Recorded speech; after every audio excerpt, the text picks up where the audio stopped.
foster him, of course. forecasting and futures thinking and so on into our bid. No, That's why we Ambrosone engage would them. come. Yeah, yeah, yeah, but I don't know where he is. Or maybe there. Good to see you.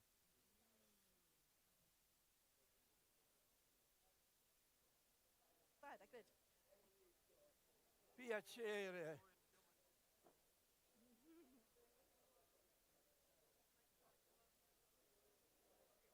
Okay.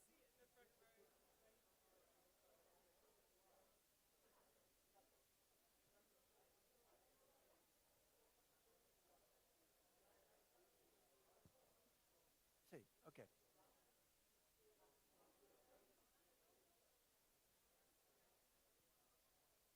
Jacques Pelkmans, pleased to meet.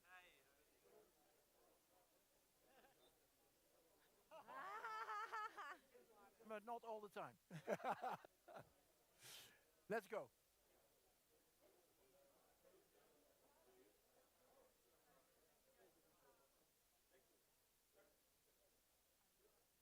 Yeah, but it's impossible with 8 people. So Yeah, it's not good. your hair's there. Yeah, but I mean that doesn't give them much more time. Eh? And there's Enrique, so I will start now, and we'll see where it ends. Huh? They're all here. Good that you find yourself a seat. Yeah. So this is the first Ciao, group, Andrea. and Not seeing.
oh, there.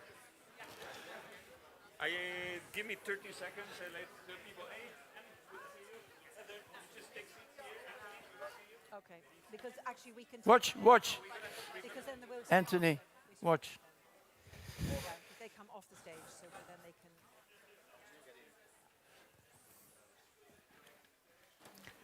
Ladies and gentlemen, it's 5 o'clock. We are going to do a Olympic effort in 1.5 hours, and with 8 really absolutely leading experts. We're going to do the single market, which would take a week to discuss in some detail.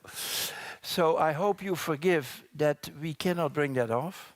And I will not give an introduction except one small anecdote. When I joined CEPS 36 years ago, in 1990, my first job was to write a paper with the late Peter Sutherland, and the title was Unfinished Business. Sounds familiar, doesn't it? We have a great panel. So Enrico Letta, he will speak first. Then Carlos Cuerpa Caballero, Minister for the Economy. Victor Negrescu, who is Vice President of the European Parliament. And Anna Cavazzini, who, I just learned, is not at all Italian. She's European. So I'm very pleased, and I will not further introduce and ask Enrico to start first. Each of the speakers will speak for 5 minutes there, and then we do some further follow-up.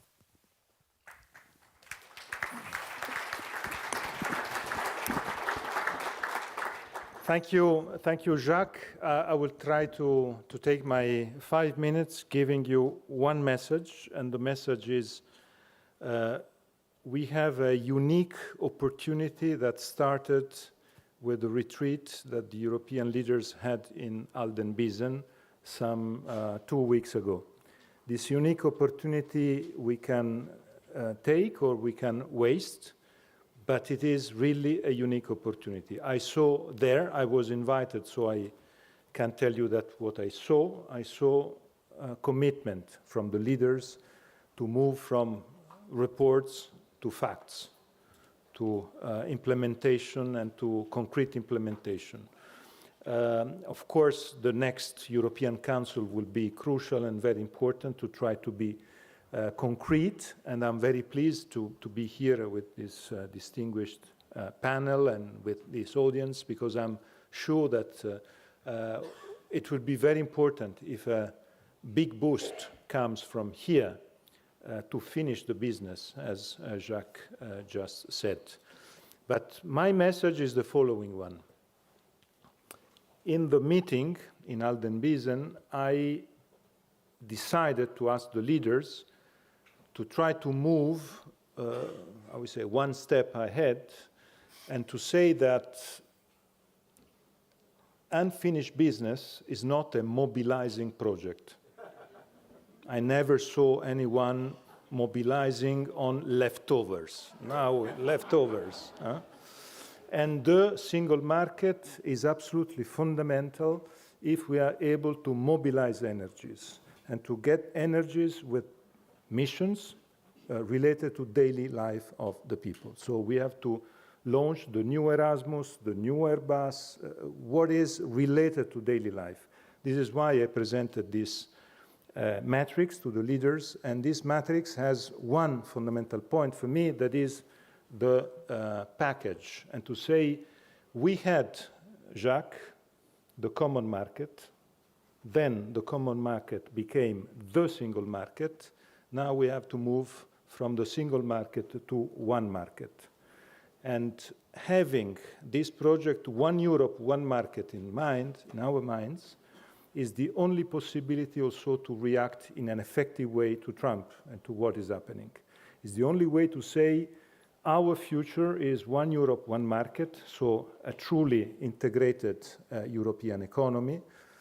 The matrix, the 3 vertical points, savings and investments union, connectivity, energy union, and the 3 horizontal enablers, the 5th freedom for innovation, the 28th regime for simplification, and the freedom to stay for cohesion and territorial cohesion. I think it is absolutely fundamental to keep united this process and not to have fragmented ideas. If we are not able to keep it united, I think it will be impossible to mobilize energies, and at the same time is also the only way not to have the cherry picking for this process and to have someone taking what they want, but to have everything in a dynamic mode. My proposal to the leaders, it's impossible to have the acte unique, because the acte unique was a treaty change, and we are not discussing about treaty changes, and my recommendation is not to open the Pandora box of treaty changes. So my proposal is to have a legislative package with, first of all, a letter from the 5 presidents, an interinstitutional agreement among the big institutions, and this package with 10, 12 big pillars working together with deliverables year by year, 26, 27, 28, and it is absolutely fundamental to go in that direction. This is what I presented there. Of course, I could talk about the different chapters, but it will be part of our discussion. What I strongly believe, and IDEA Labs and CEPS can play a fundamental role is that we have to create a large coalition of people of goodwill to try to push the institutions. It is not only in the hands of the institutions and of the leaders. It's also in our hands.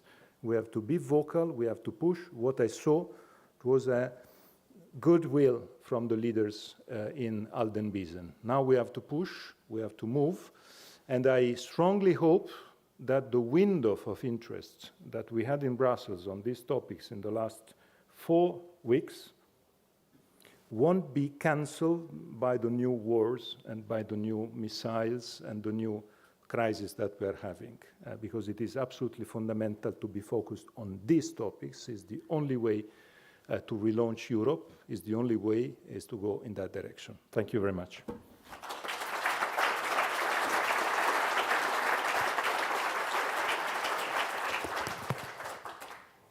I invite now Mr. Carlos Cuerpa Caballero to come to the stage for your first intro.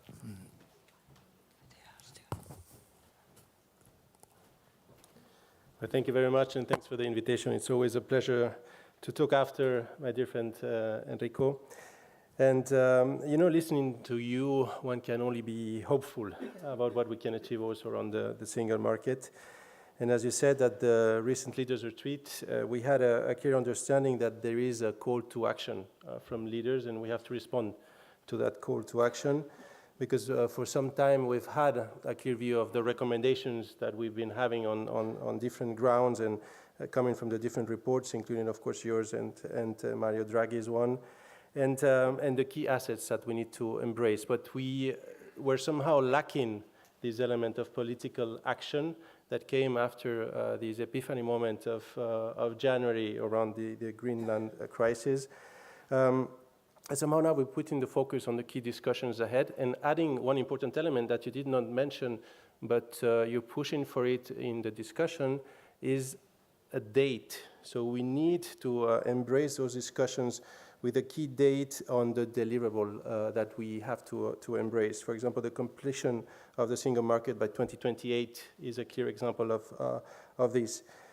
So when I was thinking about what to say on the single market after your initial speech, I decided that, as you know, I'm a true believer on the single market and I'm a true practitioner. We're already implementing some of your recommendations at the national level in Spain. We have what we call Regime 20, which is an implementation of the Regime 28 by Enrico, but at the Spanish level. So I decided that I would spend just a few minutes to talk about some other or additional obstacles that we need to remove in order to be able to also unlock the full potential of the single market. And that piece that we haven't addressed so far is the one related to a true European safe asset. So let me just give a few arguments around this discussion. So I would argue that a shared form of credit, an anchor, actually serves purpose on itself. Achieving efficiency and financial sovereignty are key assets, but also a lever to be able to address other EU strategic objectives, such as the defragmented, i.e. integrated single market. So a European safe asset, to put it very bluntly, entails the ability to build up the stock of jointly issued euro area denominated debt, and doing it at a scale that would be enough to provide the liquidity that we lack currently to be an attractive issuer at the sovereign level. And that would also, and this is equally important, be able to create, by partly centralizing those already foreseen issuances, a single issuer, a safe asset without increasing the total amount of debt at the EU level. Just to give you a sense of the scale, the outstanding debt of the European Commission instruments amounts to around 750 billion. 750 billion. Really in contrast with the US, for example, where we have nearly 40 trillion outstanding. Actually, when you look at the daily turnover for US Treasuries, we're talking about 880 billion. So the daily turnover of US Treasuries are above the total stock of EU debt. So EU issuances, also if we look forward, are only expected to shrink. So it's not only the stock, but also the forward-looking message that is actually somehow giving a negative message to investors in terms of how deep and how liquid our markets are. Somehow, again, we are suffering the costs from an overappreciated currency without getting the benefits of a safe asset, for example, in terms of lowering our financing costs or providing stability in times of shocks, or even strengthening the confidence in our capital markets. But let me try to link this discussion with the single market, because the benefits actually go beyond sovereigns. There would be an associated reliable benchmark in terms of our yield curve for corporates across Europe. These would actually enhance risk management by banks and other financial institutions. This would reduce home bias and provide a level playing field in terms of access to financing by our businesses across Europe, addressing financial fragmentation and bringing us closer to the savings and investment union, which is one of the key levers, as Enrico put in his slide. So we are able to unlock financing on the road for a more competitive EU. It is even particularly more relevant for technological and innovative businesses, with even a greater ability to raise financing across border. So additionally, we would also strengthen the Euro's reserve asset role and reduce the costs of trade with the new trading partners, such as Mercosur. And this, as I said, comes without the cost of increasing the overall level of debt in the European Union.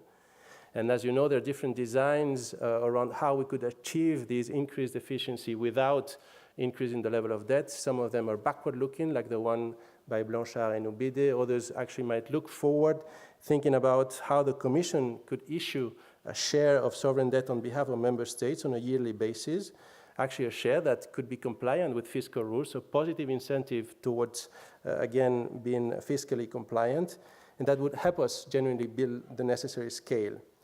With such a mechanism, if we think about the aggregate savings that we could get from the European Union level at 27 level member states, the savings on a yearly basis could be around 27 billion euros. Just to give you an idea of the magnitude, we're talking about more or less the amount that we will spend in terms of interests payments for next generation recovery plan. So somehow, these additional savings from having a true safe asset in Europe would pretty much make next generation costs almost go to zero. And I'm just going to finish here just to remind yourself, all of you again, about the opportunity that we have to boost the single market agenda to support investment into European public goods, including defense and security, but also, of course, energy interconnections, as well as to boost financing for our businesses and let them grow and innovate and be able to enhance the benefits of trade. A safe asset could help us make this giant leap forward. The events of the past few days, you were mentioning them as well, Enrico, sadly act as a reminder of the importance of this agenda. We need to push the accelerator. We need to increase the urgency, and we need to be able to move faster and be bolder as well, because incremental steps are no longer an option. It is high time that we actually have those difficult and pressing discussions. Thank you very much.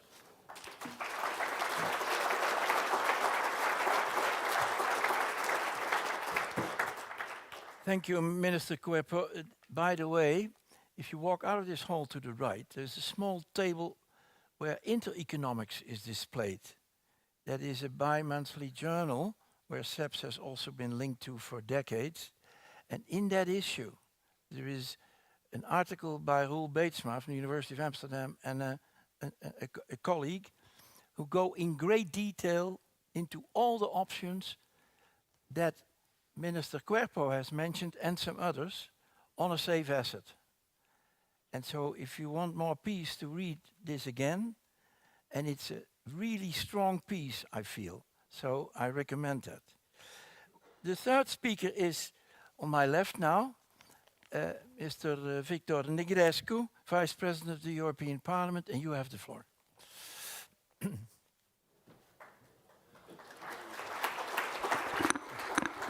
After clapping twice, it's harder to clap a third time, but I hope you can clap also my colleague, Anna, who is doing a great job in the European Parliament. So first of all, thank you for the invitation. I think CEPS is doing a great job, like always, in bringing all of us together to discuss such relevant topics for the future of Europe. And I was listening to the previous interventions and very interesting idea that they came up with. And I think this is a good moment also to underline something that I also want to mention, which is also key to reach those key objectives that you have designed. The right to competitiveness. And I want to mention this fact because it is not enough to simply speak about competitiveness. We also have to make sure this is a tangible objective for all member states, for all regions, for any SME, for any individual wishing to pursue this goal. And this means that it is not enough only to do the design, we also have to make sure that in the implementation, things are happening. Indeed, we have several proposals. The 28th regime has been mentioned. I worked upon this file also in the Legal Affairs Committee of the European Parliament, but also we have to make sure that once we implement it, it works, it is accessible, and this is also key. Because this project of building one single market requires the support of people, and we cannot do all of that if people do not understand what we are talking about. So therefore, I think it's also important to see all the details of the future single market and what we mean by competitiveness, making sure we have a common understanding of the definition of the concept, making sure that the targets are clear. Are they on the short term or on the long term? Because sometimes we see discrepancies. We also have to make sure that the amount that we allocate for the European Fund for Competitiveness is adequate. And if we look at the numbers, they are not there. They do not meet the expectations. We also have to make sure that there are synergies between the different EU funding mechanisms, between cohesion, agriculture, competitiveness, Horizon, the EAB, the national funds, and all the other tools that we are currently developing. For instance, to which degree we introduce competitiveness in SAFE? To which degree we consider competitiveness as being a relevant element also for the other sectors of our economy? So therefore, we also have to see what is the purpose of this new platform, of those new steps forward. Are we building this one single market for us or against others? Because you often see this debate also here in Brussels, that we have to be more competitiveness to beat the Americans, to beat the Chinese. Or are we doing that for us to be the best ones in the world? So this also needs to be fixed and decided, because sometimes this creates debate within the Council, within the Parliament, but also between people. And I think if we come up with such a project, we have to be sure this is a constructive project that unites us all. So therefore, we come back to the right to be competitive. And we also have to make sure that all the topics are touched upon. And Prime Minister Letta was right to mention that we have to speak about the daily lives of people. And if you ask people, you can even look at the polls if you want, they speak about education, they speak about skills, they speak about health. And what do? We delete the EU for Health program. What do? We don't have specific funds for education and skills. And we do not see clear projects to increase the amount for those specific objectives, not only for mobilities, beyond mobilities. And we also have to make sure that we do not forget those cross-sectorial issues that are also relevant for all sectors, like, for instance, cybersecurity. I'm just mentioning that also to underline that sometimes we see topics that are relevant for our competitiveness across the board that are getting ignored. So the mood of the population, the feeling that citizens have, is also quite relevant. So sometimes it seems, if you discuss with people, with citizens from outside the European bubble, that for them the single market looks like, and you probably know from your children, grandchildren, or your smaller siblings, it's like a Roblox. You can play every day another game. There is no end of the game. There are always changes. You do not know who controls the rules. You do not know if you will be allowed in the chat room or not, or play that specific game. So the fragmentation is there. So when some are speaking about the one single market, and at the same time they are speaking about a Europe with several speeds, something doesn't work. You cannot have a Europe with several speeds and one single market. So my call to action is that we need a European approach. We need to focus on the EU added value. We need better funding, more funds. We need to think about new ideas, including new own resources, especially those sectors that take advantage of the single market. I came up with a proposal in the Budget Committee to tax, for instance, the online gambling and betting industry that uses the single market, but they pay taxes in each member state, and this is good, but why not? They could have a European contribution. We identified in the budget committee also other sectors that take advantage of the EU single market, and this is perfect, so why not contribute to its development? So I'm confident that if we design the future of the single market for all Europeans, then all Europeans are going to support it. Thank you.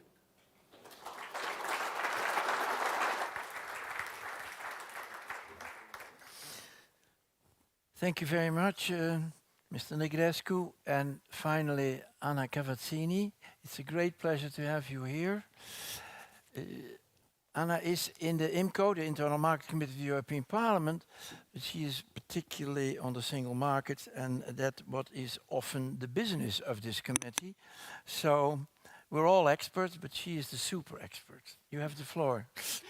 No pressure. Thank you so much for the invitation. In my very short 5 minutes, I will just give you an overview of what I think needs to be done for the single market, or for one market, as Enrico put it. And then I will also reflect on why the things are like they are right now. Why 40 years ago you were already talking about the same issues and they're not completed yet. So I think why we need a push for the internal market, I don't have to spend any minute. We all know it, especially in times of Trump, the second China shock. We need to concentrate on our strengths, and this is the single market. This is our EU market. I think it is not an easy fix, not one solution on how to build and complete the single market, but it's of course very complex. I think first we need to talk also about not only internal market integration, and Victor talked about it, also about increasing the internal demand. For example, via more investment, and also actually the Draghi reports talks about investment, about the banking union that you mentioned, but also about European preference, because how to else increase European demand for European-made products. Then secondly, I think we need to also not neglect the protection of the internal market if we want to build up a stronger single market. And for me, working in the IMCO, that has very much to do with, for example, unfair competition in the realm of e-commerce and cheap Chinese products flooding our market without, properly functioning customs controls. So we are working on better or increasing European customs control. We are working on also making sure that no product that is not safe, that is not abiding to our standards, enters the single market. We also need to talk about trade defense, because, when I look at China, I'm getting a little bit anxious, I have to say, because this last 5 years of complete export concentration, closing the imports, making sure that China substitutes everything else, is hitting the European economy very, very hard, and I think we don't have a major good solution yet, but increasing trade defense is one of them. I think thirdly, like Enrico and his report did, we need to look at specific sectors, because often the devil is in the details, and sometimes it doesn't make sense to talk about everything in one pot, but look at really what is happening in energy, what is happening in telecommunications, and so on. So look at the specific sectors. I think what the Commission did in the last year's report was also very good, looking at the specific horizontal obstacles that they call the terrible 10, you call them however you may. But for me, one point is very important. Looking at obstacles does not equal deregulation. It's completely two different things for me, and sometimes we need even single market regulation in order to harmonize the single market, and not 27 different rules. So European laws are very important. We need to look at more harmonized enforcement, and I think now we see the trend that the Commission is proposing more and more regulations instead of directives, and is a little bit stricter with member states on having unified enforcement. I think the trend is very good. We need to talk about digital solutions like the digital product passport. For me as a green, it's very important to integrate also green rules in the internal market rules, because first it's important for our future, for the environment, for the climate, but also because we need to be strong in the future-proof sectors. And when we look at China, also China is investing in there, and we should not let the market to them. Then, very quickly, why is internal market integration not happening, or why is it so slow? And again, it is complex. There's not one solution fits all. So sometimes I have the feeling leaders are looking to these easy fixes. And for me, sorry, I have a little bit of a trauma on that, but we talked now in the European Parliament for 1 year about the due diligence legislation. So what problem will this solve? I really don't know. And instead, I didn't hear the German Chancellor. I heard him talk now about the internal market in the last 2 months. But the whole last year, he only talked about the due diligence law and how the European due diligence law will destroy all the economy. So this is, for me, really the wrong emphasis. It looks like an easy fix, but we will not solve our economic problems. We will also not integrate the single market with deregulating some of our laws. So we need to go from the easy fixes to really talk about problem solving. And I think one thing that also Victor said is very, very important for me. Citizens will not agree to more market integration if they have the feeling their standards are being diminished. So we also always need to think, and this is probably the disease of the politicians, of course we need to think of our voters, we need to think about the citizens. And I have the feeling, when you tell citizens oh, why are we not harmonizing the warranty for products? In Germany it's 2 years. Why are we not harmonizing it? Because in Germany it's 2 years, and in Sweden it's, 4 years. And of course, the Swedish don't want it to have only 2 years. So we need to also think about how to make it look like an upward spiral and not a downward spiral, because otherwise we don't get the citizens on board. I find this very important. And when I was young and studied European integration, I remember this whole notion about negative integration versus positive integration. And I think we need to look at positive integration, and then we will also drag the citizens along. Thank you so much.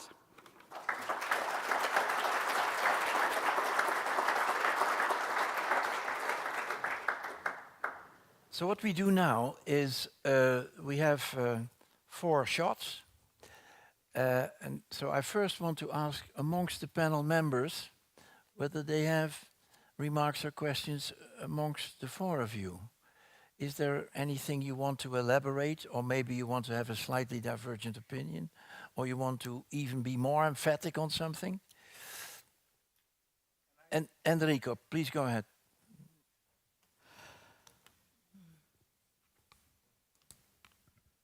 The right one, mic. Can I ask Victor and Anna to tell us something about how do you see the involvement of the European Parliament in this process?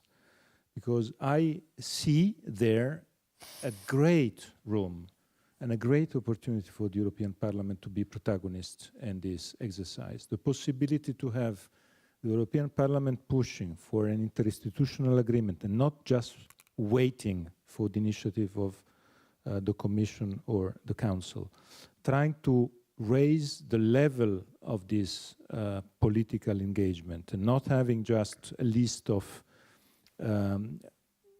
regulations or directives or other legislative tools. My feeling is that one of the reasons why the Capital Markets Union failed or didn't succeed was the fact that if we have a list of 150 legislative tools, at the end of the day, we feel to be lost completely in this, without understanding where are we going, in which timing and which results and so on. I have the feeling that the Parliament can be, but if the Parliament takes this point, I would say, as an initiative in a proactive way. I don't know if it is possible. I don't know if with this present fragmentation, political fragmentation in the Parliament, it's possible. But I had always the feeling that in your Commission, the mood was very positive towards all these aspects. So I don't know if it is possible to have the Parliament taking an initiative. Please go ahead. Yes. Thank you so much for that question. In general, I can testify, and you know that the Parliament is always further than the member states. When it comes to Is that so? Yes. Oh. We had so many negotiations. I'm sitting in all these 50,000 trilogues, and the member states are very, very often kicking out everything that is more internal market, that is more Europe. And I have the feeling at the end they talk a lot about internal market, but then when it's about their little garden in front of their house, they don't want to give it up. And it's of course also understandable. But I just want to say that the Parliament is definitely a big driver of the single market. And I would also say it could be even a unifying factor in this, at the moment, very difficult Parliament and very fragmented Parliament. And I think it could be also a nicer forward-looking project than, again, 50,000 omnibuses that everyone is like fighting about and that don't create a lot of unity in this Parliament right now.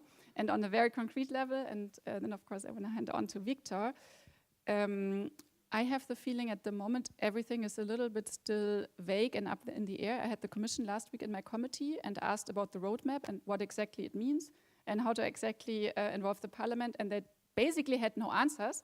But it's very good timing, and I think I don't tell any secrets. I'm meeting Roberta Metsola tomorrow to exactly talk about that, so how to involve the Parliament in this whole roadmap idea, and I can only say I'm fighting for it, that the Parliament plays a big role in it, because I think it's a very good project. Victor. Yeah, so I think indeed the European Parliament could be a great platform also to elaborate on actually how to implement that idea. And we can certainly, if there is wide support within the House, push for the interinstitutional agreement. This is something that we've done already on other issues. But again, we cannot initiate legislation. It will be up to the Commission. But it is clear that if the Commission wanted the support of the European Parliament, there should be a discussion before launching the legislation. As you are all aware, in the last couple of years, the Parliament has faced a very difficult situation. We always heard about the legislation coming in quite late. We were not part of the discussions preparing the legislation, so this again generated a lot of frustration within the House. And I think also, we can indeed help push for a wide public debate on the issue. So by organizing plenary debates or committee debates on those specific topics, we have also tools to generate those kind of debates across member states through our different liaison offices. So I think the Parliament is very much interested in pushing for this kind of topic. Right now in the European Parliament, we also open a reflection on the future of the European Parliament, and there is a working group that I'm chairing together with other colleagues, and we also have already started our discussions, and one of the ideas that came in is actually to show our support for this idea. So let's work together. I think the Parliament can be a great ally in doing so. Very good. Yes, please, Carlos. Very quickly on my side, just to complement, because I think as Victor mentioned it before, the idea of one market but different speeds. And somehow now in the discussion we have this element of the coalition of the willing amongst member states to be able to push for projects that are not possible maybe at 27, at least now. And to me, this links with one element that was mentioned also before, which is how to connect with citizens. So somehow the fact that we're able to push ahead even in smaller groups, so we reduce fragmentation not from 27 to 1 in one go, but in several steps, might be the key to unlock some of these political costs by, for example, showcasing that these projects are good for our SMEs, for our citizens, and that would somehow put pressure on countries not being part of these integration processes, because their SMEs as citizens would be asking politicians why they're not participating of the benefits of the single market with specific and tangible aspects already on the ground. Very good. Any other question here amongst us? If not, then I hope that we can... Are there microphones available? Then we can ask our erudite audience to come in with questions or remarks that you might have.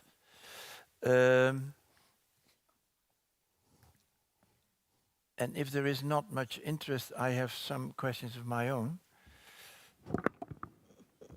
Is there anybody who wants to... Where? Okay, on the left. Yeah. I think it's Cynthia, no? It is. Hi, Cinzia Cedi from CEPS. Just a rather short question.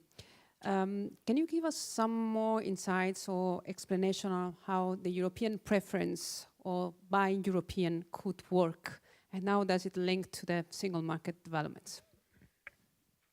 Anybody? Yeah, exactly.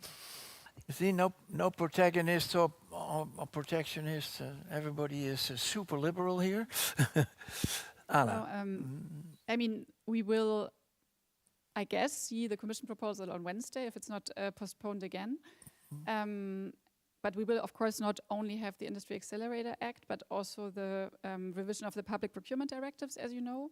And they will be, I guess, in the IMCO committee. So that's why I was working much more on those. And the Parliament had already in September voted on a resolution that clearly asked for European preferences in specific sectors, but also asked for making the public procurement directives more strategic and making it easier for local authorities to ask for certain criteria. For example, not always taking the cheapest bid, but taking the whatever European company or taking the taking the company that is CO2 neutral whatsoever. So we have actually two big reform proposals this year. And for me, the European preferences is a way to really make sure that all the important products and the Green Deal legislations we put forward in the last term will also actually have a demand. Because I think we see the problem that often unsustainable products or cheap products coming from outside are cheaper and then they're getting used. And of course it is counterproductive to boosting our economy. And of course the devil will be in the detail. So then it's for you a green project to have this preference. Or is that not necessarily so? No, not necessarily. It is a tool to make sure that we still have an industry base in 20 years. And that bad? It's that bad? Yeah. Okay. Any other question or remark? Can I? Yes, please. I have a question to Carlos, because Carlos is here also because last year Spain with other countries launched an initiative that was on the Savings and Investments Union side, an initiative from member states, a group of member states pushing. And I think it was interesting because it is not just the European Council, the European Commission, but if there are an avant-garde of countries moving, I think it is good. So I wanted just to ask you to say a few words on your, I would say, evaluation of these 6 months of activity and which are the next steps of this initiative, because I think if countries like Spain, France, and Germany, Italy, and all the other countries that were involved in this initiative are really pushing, I think that can be absolutely decisive. Well, thank you that you allow me to actually make a pitch about our competitiveness lab, which I very much appreciate, Enrico. So, as you said, and I was mentioning before, these country initiatives, this coalition of the willing formats, the idea is to be able to create a new informal governance structure where member states can lead the way where progress hasn't been possible yet. And we began with the Savings and Investment Union, with the creation of a pan-European savings instrument, Finance label, Finance Europe label, and now we're making progress with further instruments. For example, we'll be presenting next week a new project, which is the creation of a pan-European securitization platform, again. Securitization. Exactly, with the idea to further deepening our Savings and Investment Union, to have a standardized way to reinforce the financing of our SMEs. But would that be a law?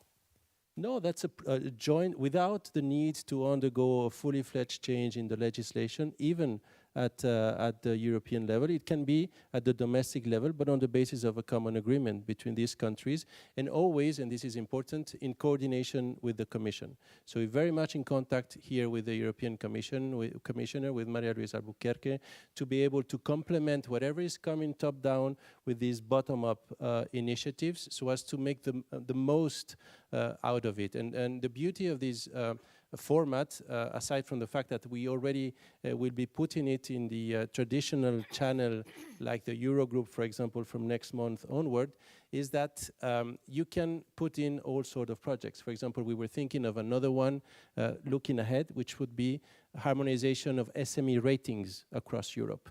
So you have SMEs which would be able to be somehow evaluated in a homogeneous manner across countries. So a Spanish SME can go to ask for funding in Germany, and with its own rating that was somehow agreed at a Spanish level by a Spanish agency that could be the Spanish Central Bank, for example, that would be also valuable for the German either banks or the German capital market to get direct access at as I said, at a lower cost to a greater financing. So these are projects where we're thinking and where we're pushing ahead, and that could be, again, I think a great complement to get to this single market in 2028 as soon as possible, with all big countries, but also many of the small ones participating. And as I said, anyone can chip in at any time. So if you see that the project might not be of your liking at the beginning, you might want to wait for it. But then as soon as you see the benefits, then you might be willing to get in, and you're more than of course, open to do it. Very good. Now, we have to end this first half of the session. Briefly, Victor, and I'm sorry, Enrico, also briefly you, and then we switch to our other four speakers. So I'm for moving forward as fast as possible, but I'm also for not leaving anyone behind and making sure we have the adequate legislation that allows us to build that single market. So now we have the Posting of Workers Directive. So now a trucker from Poland, if he wants to do business in Portugal, he cannot do business in Portugal. He can only go with the good there and come back with his truck empty. If you have a website in Romania and you want to sell your goods in France, you have difficulties in shipping your goods, even though a French citizen would like to buy on your website the goods that you have to offer. If you look at the people working for the Commission, if you go in the Commission, you will see construction workers. Most of them are from my region, Eastern Europeans. They work for Eastern European companies, but none of them have a direct contract with the Commission. They are all subcontractors because of the way we do the call for tenders. So we can move forward, but let's make sure we do not leave anyone behind, because it's better to get citizens on board. Thank you. Enrico. This is an audience full of influencer in the Brussels bubble. So I would like just to tell you what I said at the end in Aldenbiesen to the leaders, because I strongly believe is a precondition for a success, or and the other way around is the condition for a failure. That is, I told them, please do not delegate any decision to the sectorial councils. If you take at council, at European Council level, on the council side, the lead, then you can reach some agreements. If you delegate to the sectoral councils, my experience of the sectoral councils, these meetings are meetings, maybe with the exception of the ECOFIN, but not because you are here, but because it is true. But for the other councils, there's a problem of identity, rotating ministers, changing ministers, going there, reading a text prepared by the offices, and normally the offices are writing texts full of red lines, not of solutions, national red lines. So the only way to find solutions is to have these solutions among the 27. They are there, closed doors, they know each other, they know how to deal and how to have agreements. Otherwise, if they start delegating, it's over. The possibility to have true agreements in the sectoral council, if there is not ownership at the European Council level, for my experience, it's impossible. So I hope that this truly point of political ownership can be an important one. Very good. Thanks a lot. This is a good ending of the first half. Thank you very much. And why don't you take a seat here? And we invite you people. More than a pleasure. Some applause for the moderator. Oh, no. You have to leave now? Please, wherever you want to sit.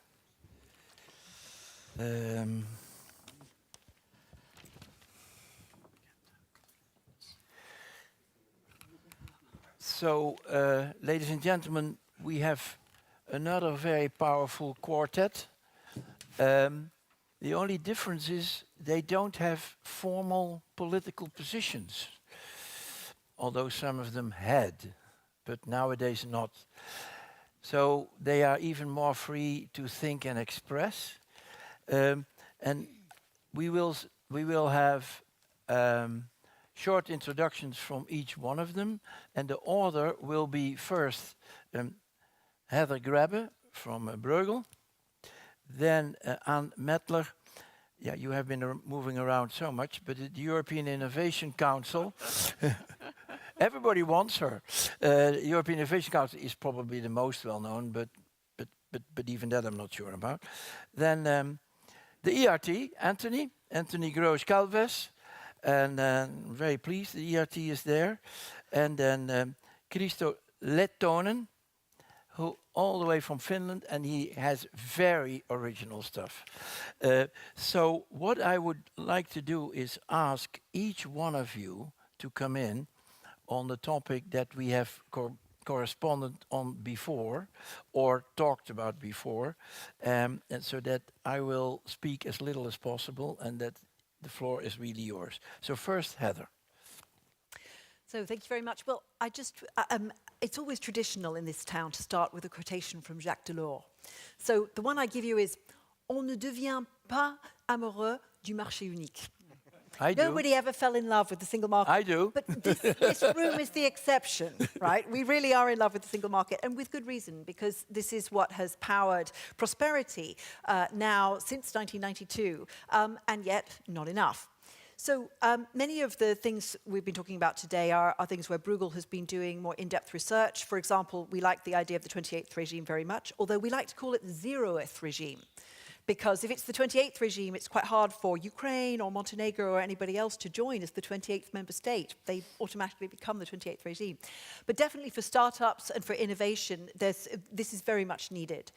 We're also in favor of the idea of buy with Europe rather than buy in Europe, because we really need to have green value chains across the globe, where not only can European consumers get good value, but also where we can be doing de-risking while continuing decarbonizing. So it's very important that a European preference does not mean bad value, and that it doesn't mean that we cut ourselves off from the benefits of having global value chains, particularly for clean tech, where we are most vulnerable. And this takes me really to my key point, which is we have to face the reality, and it's very clear today with the massive spike in gas prices, which means that we'll probably pay something like 24 billion euros extra for our gas over the next 12 months, okay, that we are a resource-poor continent. We are poor in fossil fuel resources. We don't have the option of drill, baby, drill. And we are also poor in most of the inputs that we need. Critical raw materials, everybody's aware of that, but plenty of other materials as well. And this resource poverty of Europe is something that we tend to forget about. In the past, we dealt with that problem through having colonies from which we could exploit their raw materials and bring them to build our beautiful cities. We don't have that option anymore. And so I think an absolutely critical part of moving forward in the single market is thinking about what would bring long-term competitiveness to European firms. Now, subsidies for fossil fuel imports right now are not going to bring that long-term competitiveness. The only way to insulate ourselves from, and here I quote the letter report, page 42, this is how seriously we took it at Bruegel. Page 42 of the letter report says that the fastest route to European security from volatile commodity prices, so that, that includes gas, from authoritarian regimes, we can count ever more regimes in that category, and also from disruptions to supply, whether they be from climate change or economic coercion. The fastest route is by having a circular single market, by having more circularity and better resource productivity, using better what we already have in Europe. We could attain many of these goals, which would mean that our companies are competitive not on the basis of, for example, subsidized fossil fuels, but because they have the most durable, reliable, resource-efficient products on the market. And we should bear in mind, and this was mentioned on the previous panel, China is investing in this. As Anna Cavazzini pointed out, China is investing in increasing resource productivity and its own circular economy because they too are rather import dependent on energy and also other things. But they control supply chains that we do not. So let's not let China get ahead of the game once again by ignoring the benefits we could get from not only looking at labor productivity as a key source of competitiveness, but also resource productivity. So I would just ask, you know, when we think about our definition of competitiveness, and there are now competing definitions in the European Parliament, IMCO committee has made one, ENVI committee has made another, they need to be looking at resource productivity as one of the key elements of competitiveness and looking longer term. It's not about competitiveness in 2026, 27, but it's 2035. We've got to deliver for future citizens. That's the way to make them fall in love with the single market. Okay.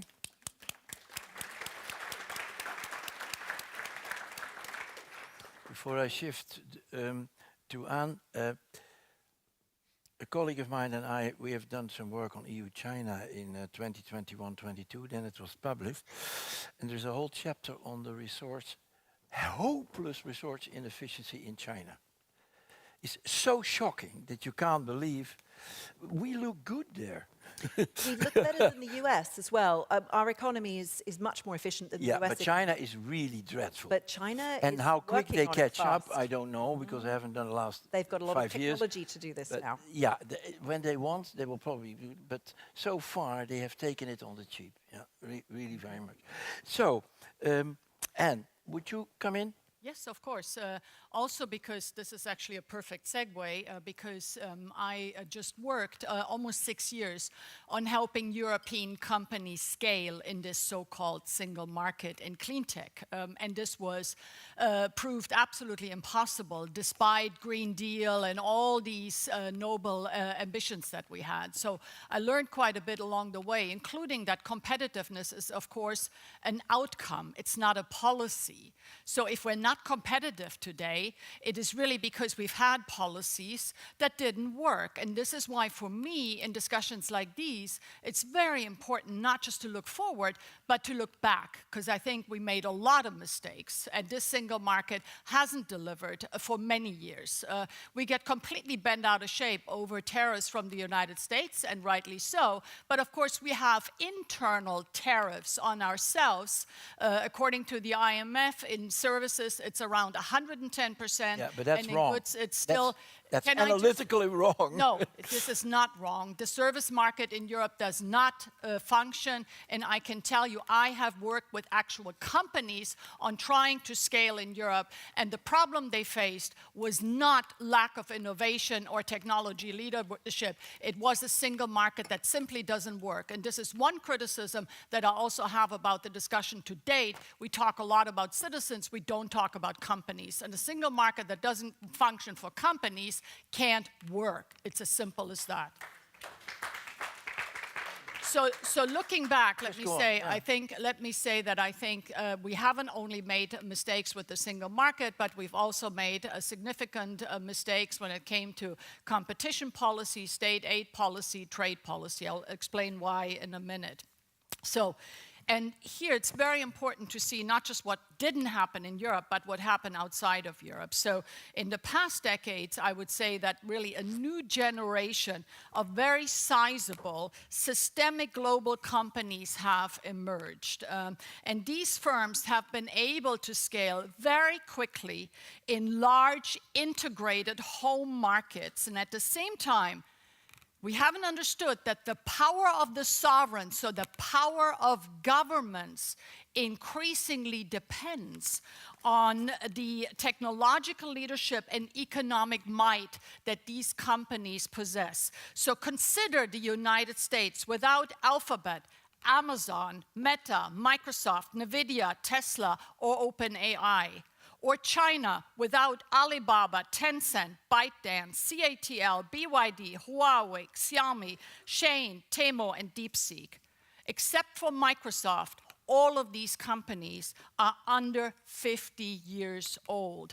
China's in particular, and here really in contrast to the United States, the US has digital leadership, but in China this really spans multiple sectors. Digital, telecoms, retail, automotive, and clean tech. Heather spoke about it, and more recently also in robotics and autonomous systems. It's the first time that the technology frontier resides in an autocratic system. And this is why what we're discussing here today is not only about economy, this is about security, sovereignty, defense. Europe, by contrast, has really moved backwards. At the turn of the century, 41 of the world's leading corporations were European. This includes Switzerland and the UK. Today, only 18 remain in that group of top 100. At the same time, Europe has failed to produce a single deep tech startup that's worth more than 100 billion, that has a market cap above 100 billion euros and is listed in Europe in more than 50 years. So this lack of scale-up capacity has not only severely weakened our economy, our technology leadership, innovation, productivity, but it is now really an existential threat to our sovereignty and our security. Meanwhile, these US and Chinese, if you can call them super companies, basically follow the same playbook. They grow big at home, and where they benefit from an integrated market. In the US, they benefit very much from a liquid capital market. Yep. And in China, from subsidies. The IMF came out last week. China's subsidies account for 4% of GDP. And then, when they have a certain size, they expand into Europe, where they can count on completely open markets without any asks for reciprocity, and also basically a blind eye to state aid provided in third countries. And their size and financial firepower allows them to basically handle the EU fragmentation and complexity far better than our own firms, which start small and too often remain small because they cannot grow in their own markets, and are additionally saddled, no one talks about this, with the world's highest cost of energy, wages, non-wage labor costs, taxes, and compliance. So these companies don't have a great starting point.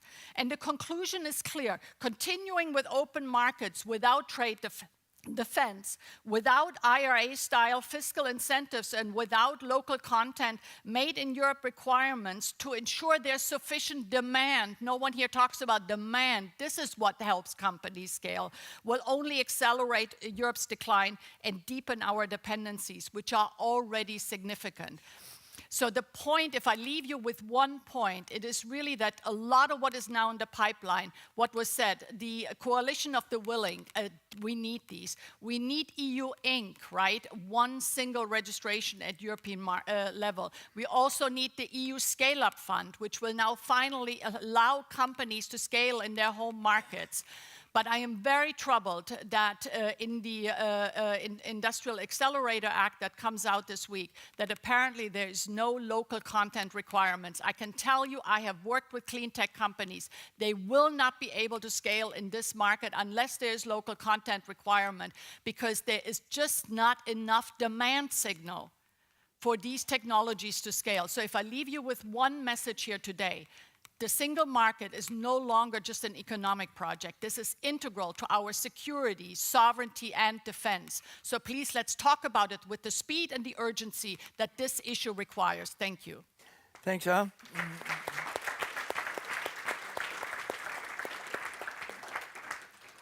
Anthony Goes-Calves from the ERT. You come in, please.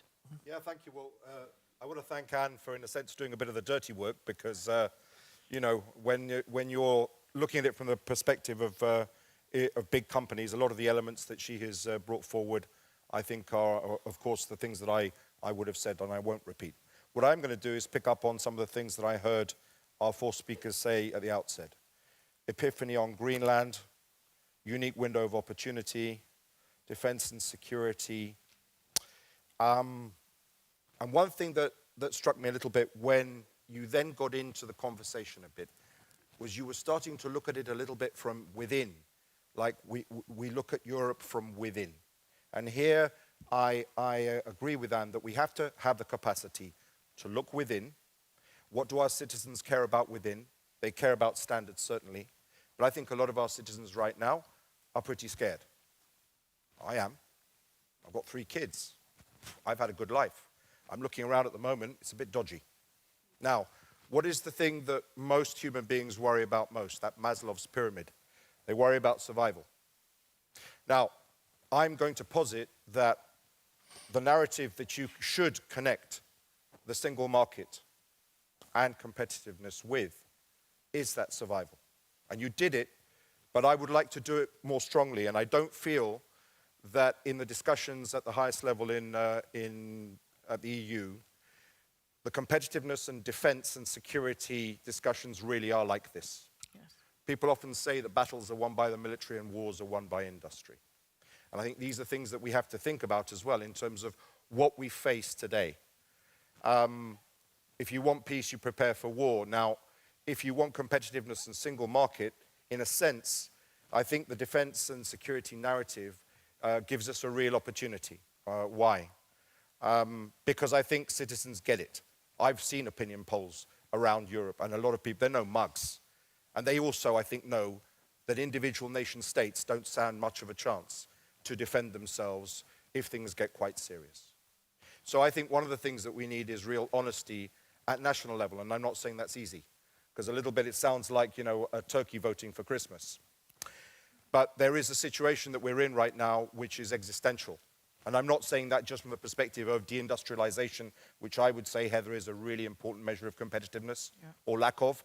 If you don't have any industries left, you're in serious trouble.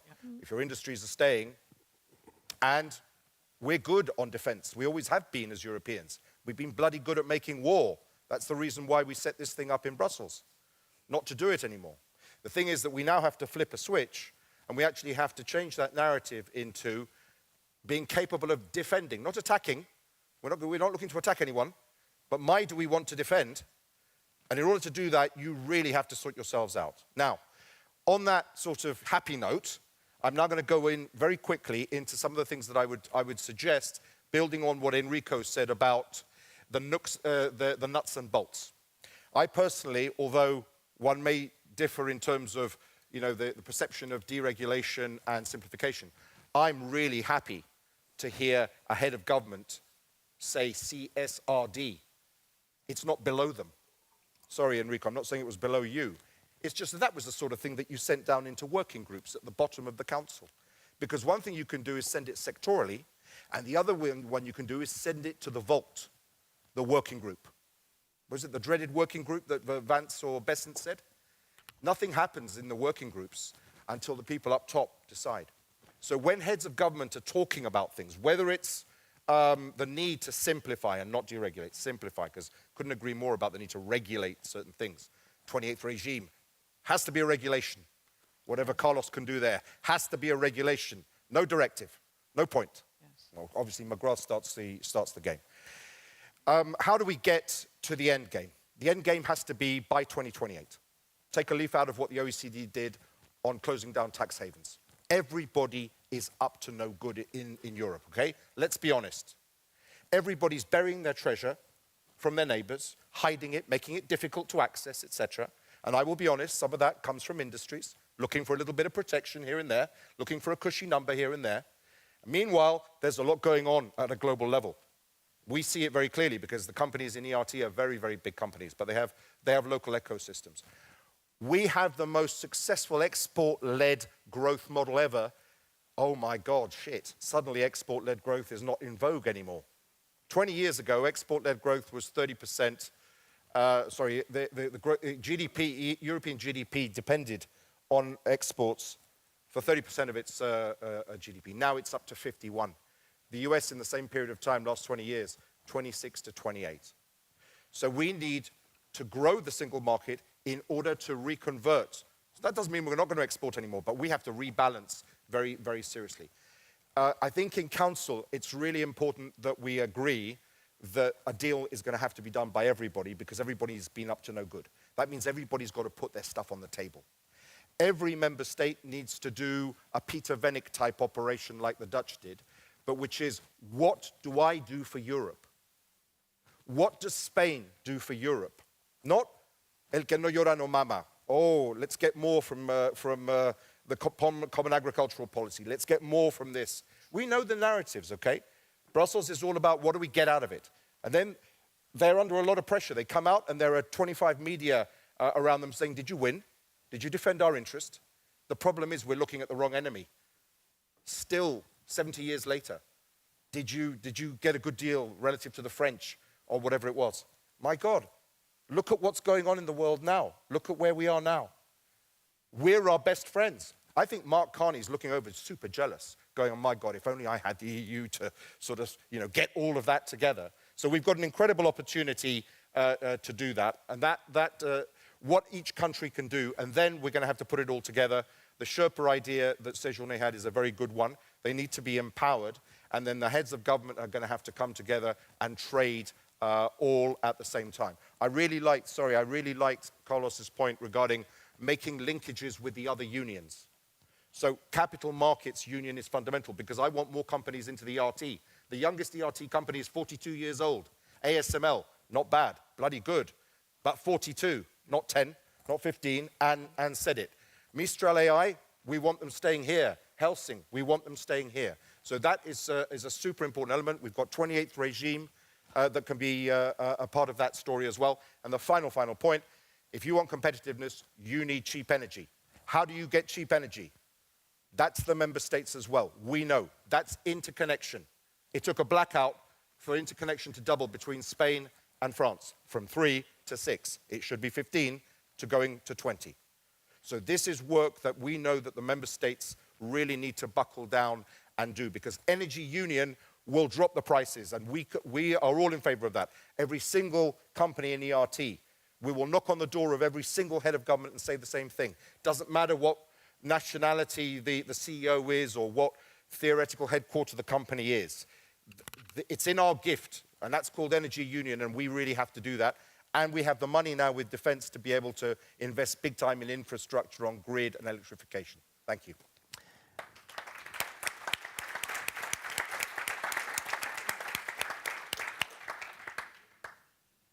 Christo is director in a very interesting initiative in Finland, and there will be not much time to elaborate on it, but at least the main points we discussed, could you please bring them forward? Would be very good. Thank you. Thank you very much. First of all, privileged to be joining this distinguished group.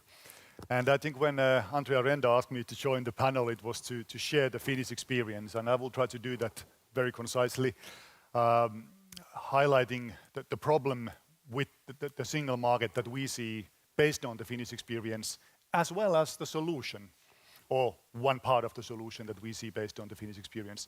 So Sitra, Finnish Innovation Fund, we are basically a €1 billion impact fund under the Finnish Parliament. And we do a lot of foresight work. We also finance a lot of pilots, a lot of scaling projects. But we used to do this for several decades, mostly in Finland. My former boss, our president of Sitra, Jyrki Katainen, whom some of you know here, 5 years ago, he wanted to make us much more European, so we are on that path. And we recently went through over 100 single market relevant pilots and initiatives that we did in the area of data economy and AI. And what do you guess was the single most common problem that the CEOs, the entrepreneurs, other stakeholders came forward with? It was the GDPR. This might not surprise many of you, but when we abstract out what the problem really was, it was insufficient and delayed guidance. And the story goes like this. So we have a busy CEO. They are doing something like a secondary use of health data initiative or new business model, or maybe they are working with textile recycling using digital product passports and what have you. And if they approach a supervisory authority in Finland or elsewhere, and in the case of GDPR, the Data Protection Ombudsman, and then they say, well, look, we have a mixed data set. So it's personal data, but it's also non-personal. So can we do this that we have planned? And when they are being told, we don't do consultation, but you can take a risk. But if something goes wrong, if the risk realizes, then see you in the court. What does this busy CEO do? They are like, okay, maybe I just don't do this initiative that I have. This is now arguably based on our data from, like mentioned, many bottom-up hands-on on pilots and other initiatives. This is becoming worse because of multiple layers. So we have also Data Act, AI Act, DMA, DSA. But we can solve this. There is no doubt about it. And we have, there are practical things. This gets into the nitty-gritty very easily, so I won't go into that in detail, but we've proposed things like pre-consultation procedures by the supervisory authorities, non-legally binding, things like this, that also the supervisory authorities are interested in. But there's one solution that actually has worked in the Finnish experience. That's something I wanted to share here today. And that's regulatory technology combined with artificial intelligence. So what does this mean in practice? So before I joined Sitra, I was an entrepreneur myself. So we opened new offices in different countries, and typically, when you want to figure out what does the data protection legislation or AI legislation and what have you, what does it entail for my business model, I would hire a lawyer. It would maybe take, 20 days and cost me maybe 20,000 euros, right? And then I get the lawyer's report. Using RegTech tool, this is one example of one type of RegTech that we have financed in Finland, and some of them are free to use. The busy entrepreneur goes to an application that the companies are making, so these RegTech companies are making, and it's basically a decision tree, and you input the kind of details about your business model and the areas where you plan to operate. And it asks you questions, and then it gives you a report. It takes you 20 minutes. So instead of 20 days, 20,000, it can be for free or pennies on the dollar, and you get the report. And I would claim it can be better than the one done by the lawyer. But in Finland, we've also used AI on top of this, built something called LexGPT, which is a domain-specific AI model focused on legal document automation. And if you look at any foresight report, what is amongst the top 3 verticals that will be disrupted by AI, arguably the most important general purpose technology of our times? One of them is law. It's legal document automation. It is difficult because lawyers, and I've been trained lawyer myself, so I can say this, so I've studied law. Lawyers are the most skeptical audience anywhere. Something hallucinates once, they say they don't want to do it. But it actually does work. And my claim is that a lawyer plus AI will be absolutely superior to lawyer alone or AI alone. So RegTech plus AI is something that we are very bullish on, and we are trying to basically replicate what we did in Finland, that is to build a flourishing ecosystem of RegTech companies to support with the compliance burden by big and small companies alike, by supervisory authorities, by the civil servants trying to do the omnibuses of the world. So yes, we can do this, and this is no silver bullet, but it can be part of the solution. Thank you. Thank you, Christa, because there is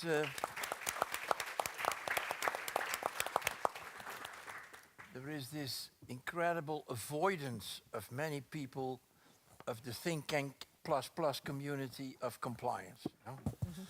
There is muttering about the compliance and the single market, but there is not really this positive speech, let alone what you radiate and the examples that you give. So the light is simmering from Finland, and it's very, very interesting. It's very different from some of the others here. But so now we don't have much time left, but I do want to ask whether in the panel there is maybe questions or remarks to one another. Quick and short. Just a quick one on this question of the different member states, because here in Brussels we tend to look at the legislation itself, and there's been a lot of talk about this with the omnibuses, but it's actually on the ground with implementation and enforcement by the national authorities that many of the obstacles happen in the single market. We see gold plating by some member states, we see non-enforcement by other member states, problems with administrative capacity. So how to overcome this? Now, the Secretary General of the Commission produces a single market scoreboard where they look at member states' performance on different aspects of the single market. Could they develop an efficiency framework in terms of that? You know, is it just about doing more regulations and less directives, or is it also about actually grading the single, linking up the single market scoreboard with, for example, the rule of law reports, and seeing how efficiency across the whole administration of member states, including in the courts, could be improved? Indeed. Yeah, please. Can I just explain from my experience of just having actually worked with companies and tried to get them to scale in Europe? I think we have a problem, not just that we are over-regulated, but we are over-governed. Because when you are a clean tech startup, by definition, you start in some region. So you need a permit, you need different things from the region. Then a lot of the regulation is at the national level, so you need to comply with that as well. But in clean technologies, you always need a subsidy of some kind, simply because there is no market. So then you have the pleasure of dealing with DG Comp in Brussels, right? And also DG ENA, etc. This is a level of complexity that no young company can really manage. It's impossible, okay? And this is why I'm saying a lot of what we're discussing here is really about who does what, because you'll have like 1,000 people in the in the chain who have to have something to say, but no one has the authority to actually unblock anything. So for me, what we're discussing here is, is really a lot about the modernization of the public sector. It's about accountability. It's about who does what, right? And not just about layers and layers of people who have to have a say, but have no authority or interest in many instances to unblock anything. Because the way you become really important in that system is not by unblocking anything, but is really by stopping something, right? So we need to change incentives. We need to get people in the public sector to give them sort of goodies if they unblock something. For instance, I always say first built, first served, sort of. We need incentives, that really get people to deliver something that helps the single market. I think it would be worthwhile sometimes to go back to what I did 20 years ago, the political economy of reform, because a lot of people in the system feel really threatened by when authority gets to the European level, because they feel loss of authority, they feel loss of job, etc. I recently wrote about this. So why did the introduction of the single currency work pretty well? Is because basically no one in the national banks got fired. Yeah, it's not a joke. So you could create a European central bank, and 15,000 people in the Bundesbank kept their jobs. Today, you still have 10,000 people who work in the Bundesbank. So they went along, and I think we need to become more clever about how do we bring the public authorities in the member states along. What are the incentives we provide? It's really worthwhile going back to also some of the work that the OECD did back in the day on political economy of reform. We don't do that anymore. Now, the idea was that after this big thing, that the previous panel would come in, but I see that the previous panel, only the boss is still there, but some others had to leave apparently. But Anne, do you want to come in on this or any of these points briefly? I think the discussion just shows that any discussion on the internal market is very broad and you can always discuss about everything.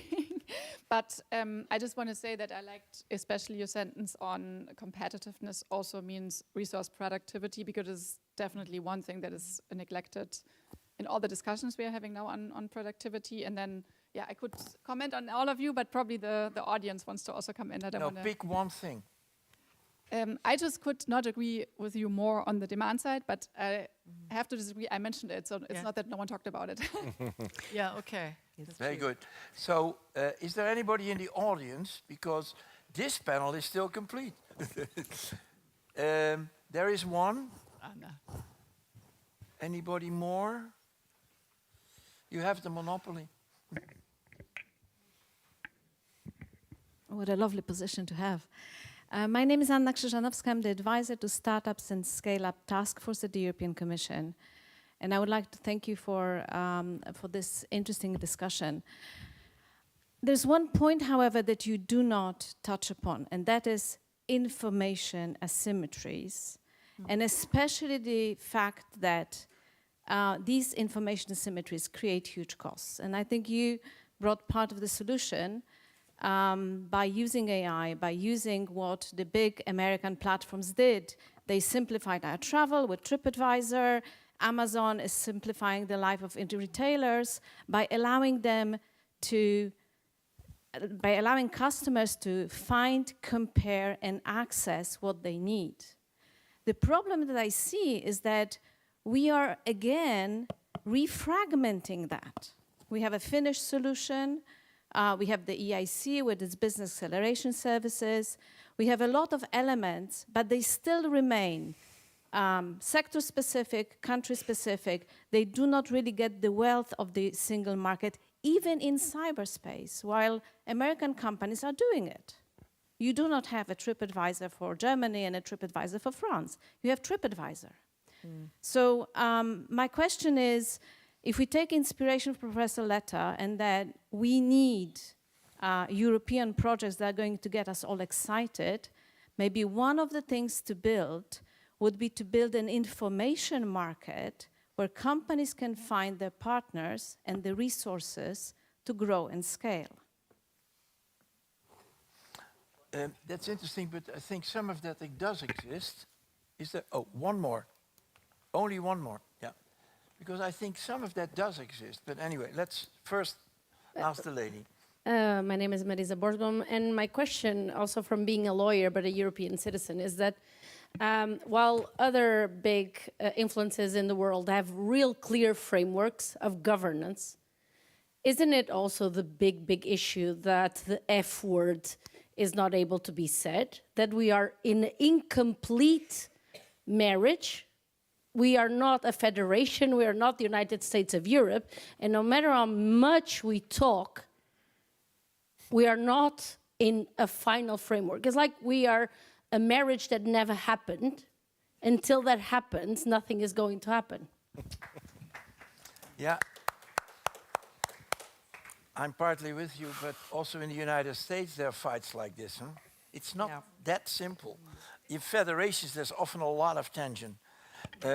And although he has left, Mark van Heukelen and I, for the Cecchini report, we wrote a very detailed report about how Canada, the single market of Canada, the single market of the US, compared to the single market that we in 1998 were creating. And the tensions were, we visited there extensively. It's not that simple. Huh? It's not central. Federalism is not centralization. It's a mix of the two.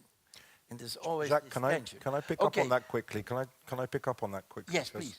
I have a feeling that it's like this takes us all back to our days when we were starry-eyed students studying the European construction. In my case, it was the late 1980s, 1990. I was in a university in the United Kingdom, then I went to Sciences Po in Paris before it became sexy. And lots of French people involved, lots of people from many places, but lots of French people involved in, the fundaments. And there are two in particular. And we've basically ridden two horses for a long time. And now we are doing the splits big time. And we can't do that anymore. My solution to that, it's very personal, and it's very linked to what I'm living in economic reality, that Anne said, if you care about citizens, you've got to care about the ecosystems that citizens are in. They're in lots of things, but they are in companies. Those companies are really small very often. In Europe, they are often really small and medium-sized. And sometimes they're very big, and they're all connected.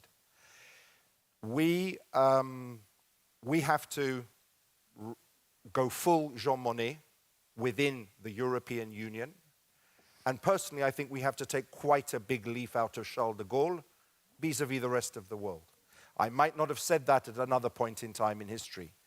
But we have to play what's in front of us now. And earlier Jacques said, we're all liberals here. I'm not a theologian. No, I know, but I'm not a theologian. Play what's in front of you. If other people are really busy doing serious stuff, and that is damaging you, and you do nothing about it, you're asking for trouble. Now, that doesn't mean that you're necessarily everyone's at it. No. It's a big world out there, but there's a world out there where there are 2 or 3 really, really big actors right now, and they have very serious hard power. We don't. Yeah. But we have very serious economic power, and we're going to have to, I think, get our act together on the hard power, whether we like it or we don't. This isn't about whether you like it or you don't like it. I don't want to talk about EU preference. Come on, let's grow up. It's what is it that we need to do in order to address the problem in front of us? Let's not be theological about things. But for that, I see it, and I'm not here getting into isms. But Mario Draghi managed to get away scot-free saying pragmatic federalism, and no one went, oh my God, a European superstate. Maybe it's because people with my accent aren't sitting around the table in council anymore. Short. Heather, short.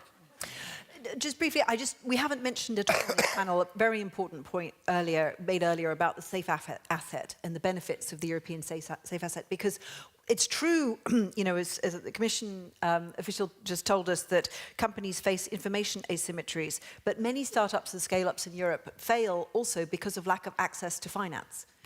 So the need, and that's why many of them also, by the way, go to the United States.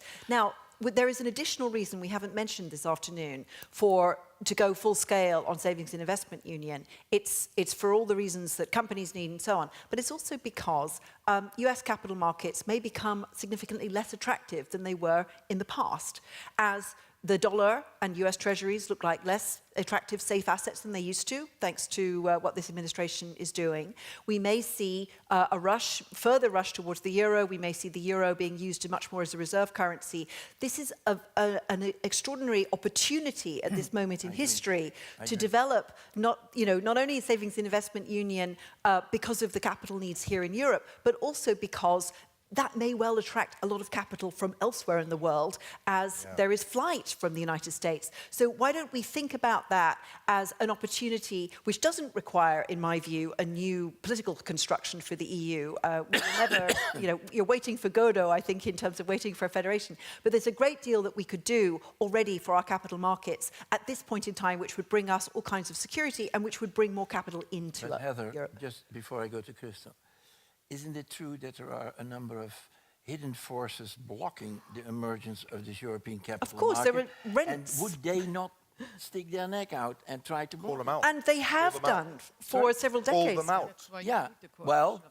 Yeah, that's why, exactly. This is why we need a coalition of the willing. This is why this needs to move forward, because you can't just allow incumbents to block progress. And that's what we're seeing in so many sectors. We're seeing it in clean tech, against clean tech by incumbents who want to sticking with LNG, which is now becoming so wildly expensive, but also incumbents in the financial sector. Absolutely. Crystal. Thank you. Talking about the incumbents, I think the new incumbents will emerge in those who are the best in applying AI going forward. It is the most important general purpose technology of our time.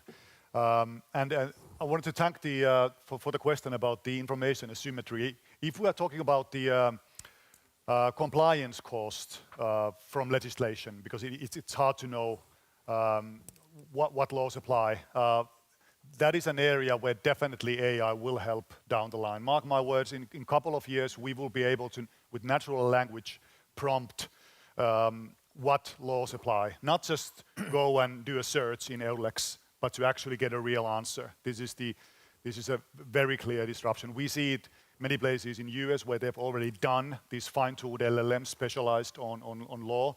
We are in the process of doing the same with the EU law, called EULEX GPT. So this is happening right now. So this will hopefully help with reducing that information asymmetry a little bit when it comes to compliance with the legislation. And when it comes to the F word, federalism, if we look at Eurobarometer, EU is more popular than ever, especially with the young people. In a time of geopolitical turmoil, nobody wants to be alone. We are seeing in front of our eyes the multilateral rule-based system is being dismantled. And this is our moment as EU, like we have stated here, like Enrico Letta started today. If we want to remain competitive as EU, if we want to remain politically sovereign, we must remove the remaining barriers from the single market. Yeah. The single market has been the single most successful integration project in the history of the EU, and it might right now be the most urgent one. I have to close. Very good, Krista. I have to close, but I must say the last two sentences echo in my ear.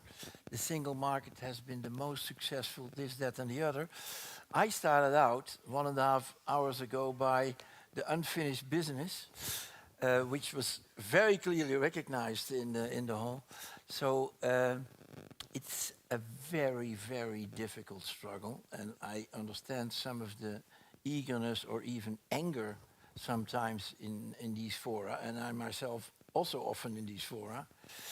And it works a bit like Enrico has said, that somewhere in a sectoral council, or anyway not the bosses, either they read out a statement which was prepared on the single market in the EU, and it doesn't mean anything. No, because they have to be hands-on and say, I want this dealt with now and under my leadership. But that's what prime ministers don't often do. And so what he now said, half an hour ago, that it would go, in his view at least, not to specialized working groups and councils, but it stays, maybe helped by specialists, but it stays under his or her leadership as prime minister. That would mean they have to work much harder on the single market things, but we would also get better results. That's my hope. Let's hope so. I thank the two panels very much, and I hope that despite the difficulties, the nasty difficulties of the single market, we still see the light coming soon, and but not tonight. And I hope that you have a very enjoyable evening, and you can chew a lot of these very rich two panels. Thank you very much.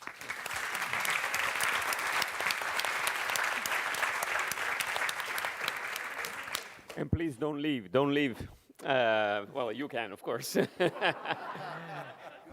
You've been the most resilient, So I'm here to announce a change of program. Some of you will have seen that, but of course the panelists can gradually leave the stage, also you, Jacques. You probably know that in the agenda we had scheduled now a fireside chat with the United States